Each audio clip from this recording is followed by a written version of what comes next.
молодым едем, ё. Жестко, давай, держи. Жестко, 300, давай! 300, да! Для молодого это не скорость, ребята. The driver, who went by the nickname Young One, shared this video back on May 27th of this year.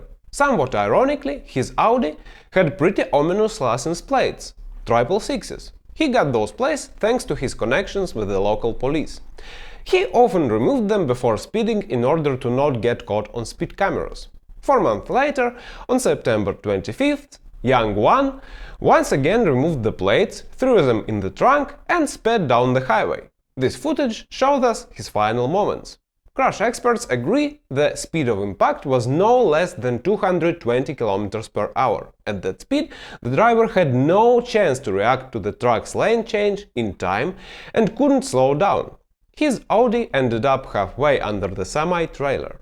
It was later revealed that this car had over 700 fines, mostly for speeding, indicating that Young One didn't always take off the plates. In fact, they found them in the trunk after the crash.